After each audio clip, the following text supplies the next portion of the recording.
Alors, j'étais en train de dire, il y a un Italien qui a inventé le pianoforte, il s'appelait Cristofori, parce que depuis la Renaissance jusqu'à une période bien avancée, on jouait sur le clavecin. Le clavecin avait à peu près la même forme, il n'était pas très long, aussi long que le piano. Il n'avait pas de pédale, mais jouait à un seul volume. Il n'était pas très fort. Le timbre était un peu piquant. Peut-être que vous avez déjà entendu le son du clavecin. Alors, Cristofori réfléchit, parce que la technologie évolue toujours. Il s'est dit, mais la musique est quand même plus belle lorsqu'on peut jouer doucement, moyennement, fortement, avec des nuances qui traduisent l'émotion de ce qu'on veut traduire à travers notre morceau. Et qu'est-ce qu'il a fait, Cristofori? Ah ben, il a créé un instrument. Il a décidé que je vais l'appeler doucement et fort. Sans avoir besoin, comme aujourd'hui avec les appareils électroniques, d'aller toucher un bouton pour augmenter le volume ou baisser. On peut donc jouer doucement et on peut jouer fort. Et il a appelé son appareil piano forte. Parce que piano en italien c'est doucement, forte c'est fort. Et à force de dire piano forte, on a fini par s'arrêter à piano. Comme on dit la télé, au lieu de dire la télévision, le téléviseur, on s'est arrêté à la télé. Ah ben aussi, la musique, on s'est arrêté au piano. Alors, quel que soit le clavier, parce que le clavier c'est quoi? Le clavier c'est l'ensemble des touches de notre piano. On peut avoir un clavier de 8 octaves, de 7 octaves, excusez-moi, de 6 octaves, de 5 octaves, de 4 octaves. Octave c'est quoi au fait? Octave vient du grec octa, qui veut dire 8. Donc on peut partir, on peut jouer 8 notes, ça forme donc une octave, une suite de 8 notes, parce que octave veut dire 8. Et généralement, sur la gamme de Do qui nous présente les notes blanches, ça sera donc de Do à Do, on formera une octave. Une fois qu'on a fait une octave, après de Do à Do encore, notre appareil aura 2 octaves et ainsi de suite. Si je commence là, j'aurai 1, 2, 3, 4, 5, 6, 7, 8. Je viens de parcourir une octave. Je pars encore d'ici. 1, 2, 3, 4, 5, 6, 7, 8. Je viens de parcourir 2 octaves. Je reprends ici. 1, 2, 3, 4, 5, 6, 7, 8. Je viens de parcourir 3 octaves et ainsi de suite.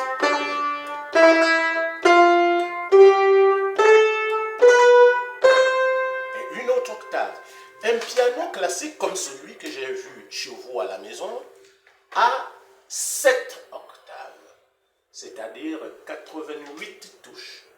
Un piano classique. Mais il y a des pianos plus petits, hein. Il y en a qui ont 5 octaves, la plupart des claviers normaux avec lesquels les chorales, les gens jouent à l'église, ils ont 5 octaves. C'est le minimum, à mon avis, pour faire des choses intelligentes.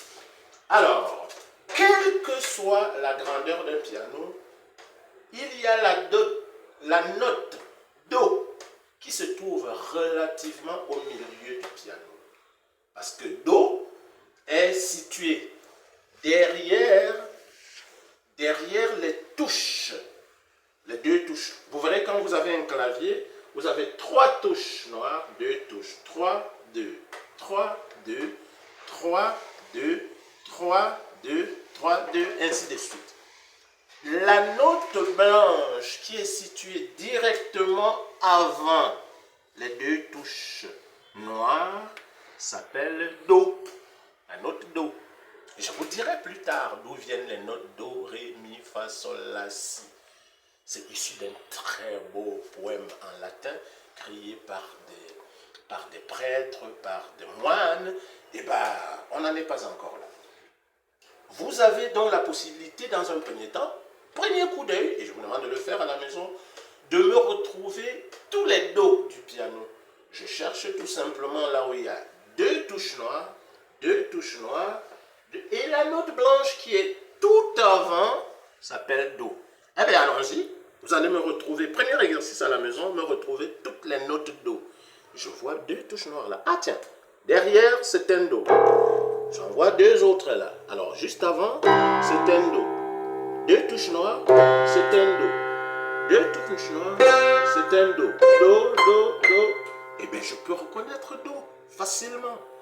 Et je disais, quelle que soit la grandeur d'un piano, la longueur, le nombre de touches, pour le moment, le maximum, c'est 88 touches, 7 octaves.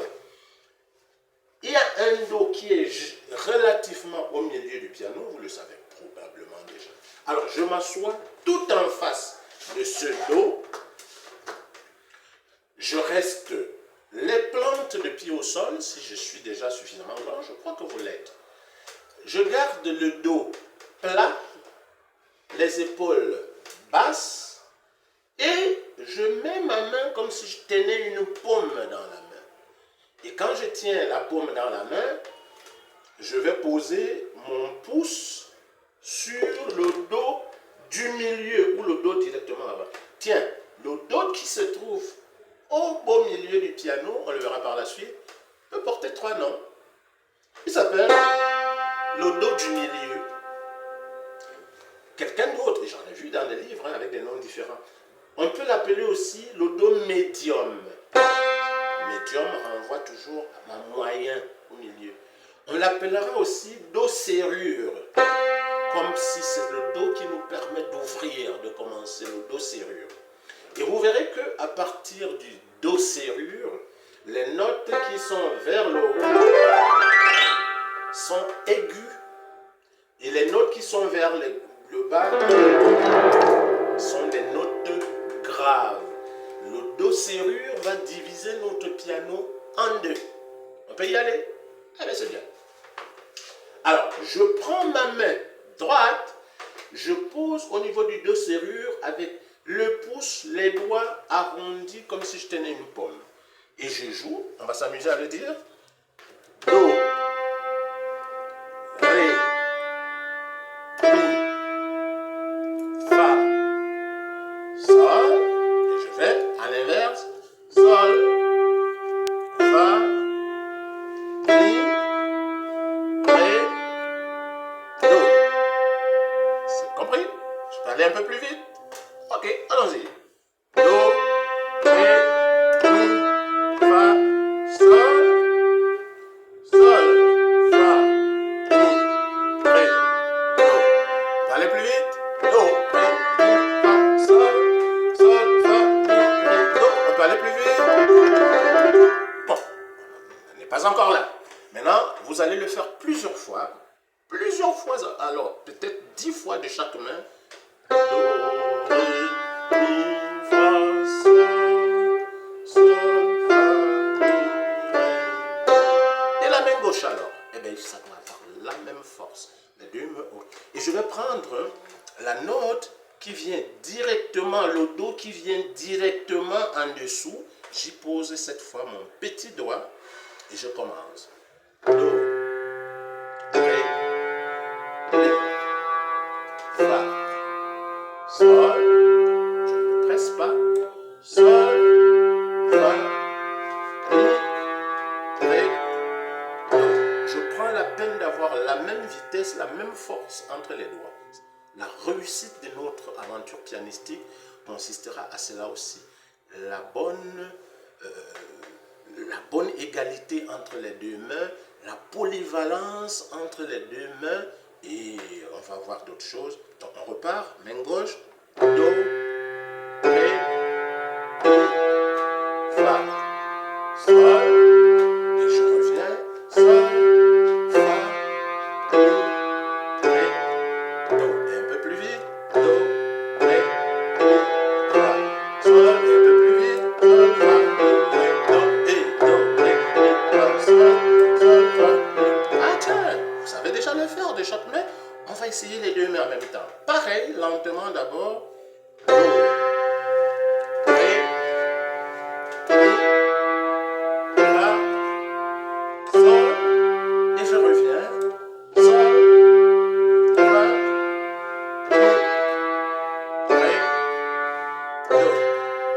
pars, do, ré,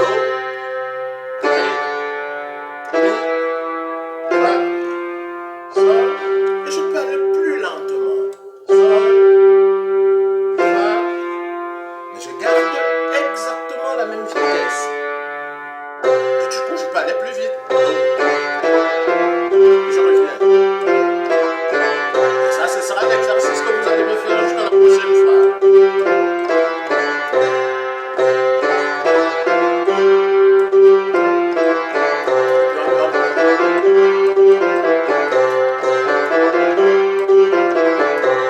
Vous pouvez aller passer 10 minutes, 20 minutes, 30 minutes à me faire la même chose.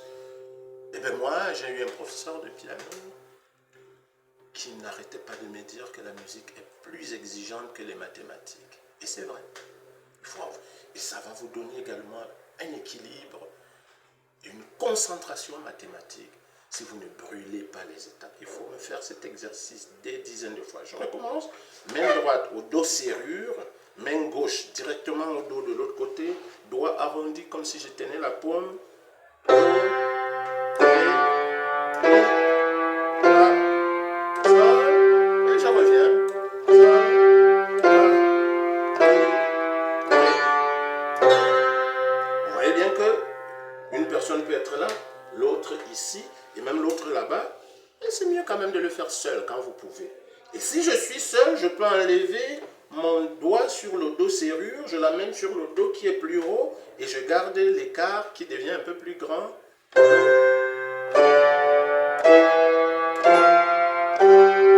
revient. Et je repars. Un peu plus vite. Et je reviens. Les doigts doivent décrire une courbe, comme des marteaux qui descendent pour taper sur les notes.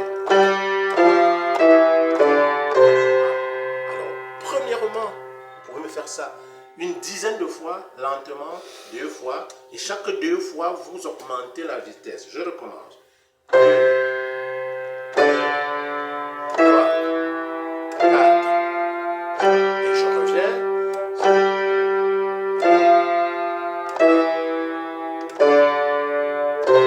Même vitesse.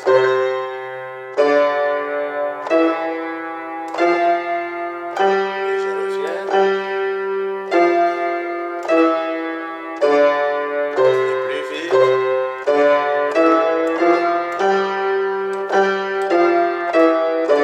Encore la même vitesse.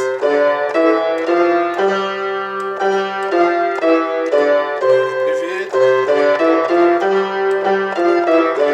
Encore. Un peu plus vite. Encore.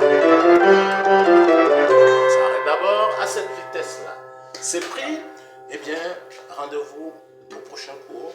Et j'espère que chacun de vous me fera ça au rythme. D'accord? Ciao!